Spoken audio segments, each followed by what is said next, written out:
Hello and welcome to Read Aloud 3, where it is you, me, and the Trinity. And we're reading in the book of Chronicles, chapter 5 today. We are on the descendants of Reuben. The oldest son of Israel was Reuben. But since he dishonored his father by sleeping with one of his father's concubines, his birthright was given to the sons of his brother Joseph.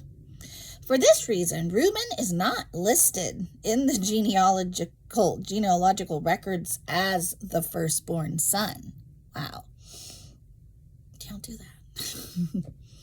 Okay, the descendants of Judah became the most powerful tribe and provided a ruler for the nation, but the birthright belonged to Joseph. It's punching that point. The sons of Reuben, the oldest son of Israel, were Reuben, who was technically the oldest son of of Israel, even though the birthright belongs to Joseph. Right. Were Hanak, Palu, Hezron, and Carmi. The descendants of Joel were Shemaiah, Gog, Shimei, Micah, Reiah, Baal, and Bera. Bera was the leader of the Reubenites when they were taken into captivity by King Tiglath-Pileser, remember that one, of Assyria. Bera's relatives are listed in their genealogical records by their clans. Jael, the leader, Zechariah, and Bela, son of Azaz, son of Shema, son of Joel. The Reubenites lived in the area that stretches from Aroer to Nebo and Baal Meon, and since they had so many livestock in the land of Gilead, they spread east toward the edge of the desert that stretches to the Euphrates River. During the reign of Saul, the Reubenites defeated the Hagrites. I've heard of Haggites, and now we've got Hagrites in battle. Then they moved into the Hagrite settlements all along the eastern edge of Gilead. Descendants of Gad. Next to the Reubenites, the descendants of Gad lived in the land of Bashan, as far east as Selecah. Joel was the leader in the land of Bashan, and Shapham was second in command, followed by Janai and Shaphat. Their relatives, the leader of 7 other clans, of 7 other clans were Michael, Meshulam, Sheba, Jorai, Jachan, Zia, and Eber. These were all descendants of Abihail, son of Huri, son of Joroah, son of Gilead, son of Michael, son of Jeheshai, son of Jado, son of Buz. Ahi, son of Abdiel, son of Guni. That's how you pronounce my son's hyphenated part of his last name. Guni. Spelled differently, though. Was the leader of their clans. The Gadites lived in the land of Gilead, in Bashan and its villages, and throughout all the pasture lands of Sharon. All of these were listed in the genealogical records during the days of King Jotham of Judah and King Jeroboam of Israel. Subtitle: The tribes east of the Jordan. There were 44,760 capable warriors in the armies of Reuben, Gad, and the half-tribe of Manasseh.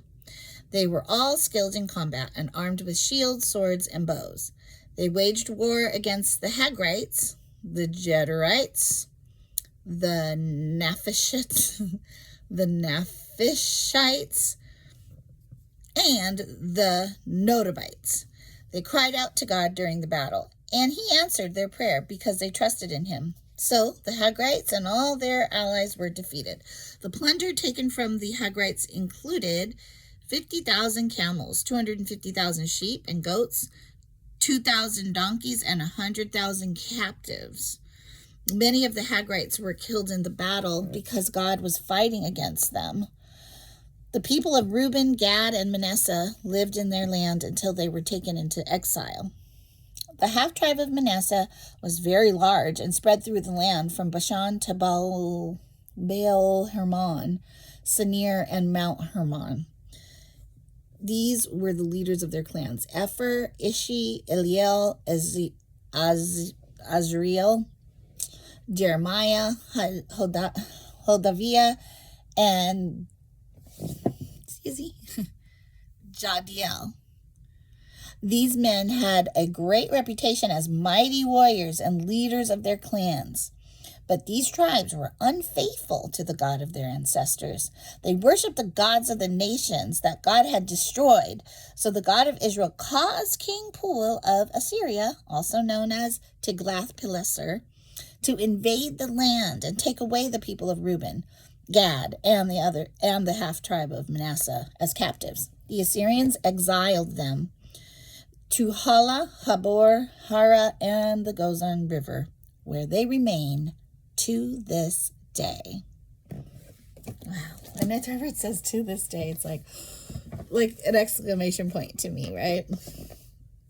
I mean, it is quite a statement.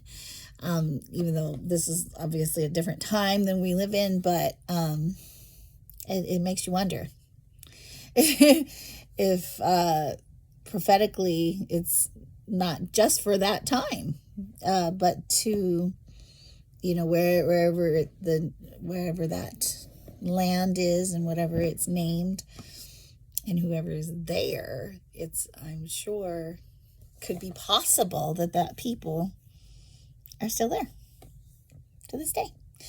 So, yeah, I mean,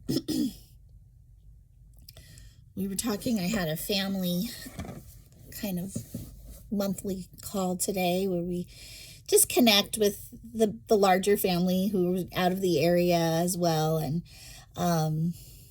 talking about the Bible and talking about, just its trustworthiness, but like a lot of the other stuff that's like, yeah, all in all, its trustworthiness was what really surfaces, even though there's so many things to be said to the contrary that people can really glom onto and grasp onto, right? But the reality is, and as I'm reading these old chapters as well, I think that jumps out to me, and that I mentioned when I said something about, and these are in the records of the history of, the historical records, basically saying, while there are people and there are things that can be pointed to that are not recorded, or there are things that, but what about these additional things that aren't included, or things that are added or have been added, like, for thine is the kingdom and the power and the glory forever and ever, was something that looks to be potentially something that was added, or likely that was added in the early church in what they called the Dio. It's something about their service and how they wanted it to be read as a, I want to say a psalm, but in worshipfully. And so that was maybe just adding on, something on the song that kind of makes it come out even, or come out and also to, but also reverence God. What is the word? When something is done, not acceptably, but appropriately, right? So, there's nothing, even though we're saying, we read an article together about it, like, should it be included in the Bible? Is it okay? Because we don't want to add things. And then there were even some statements made about how as we go on and things are found, and how things were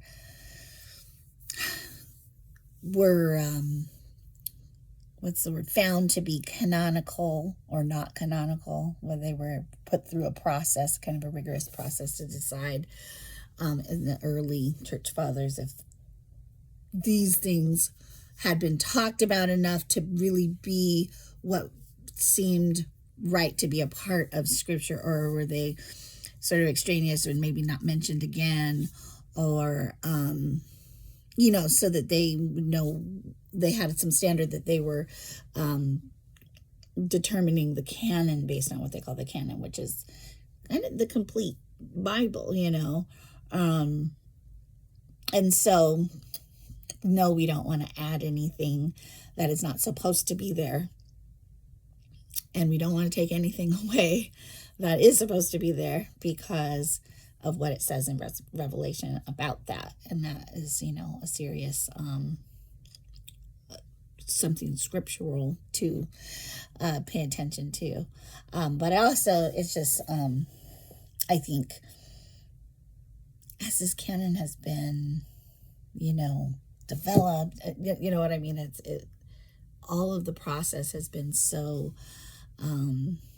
protected, and God has really appointed able workmen to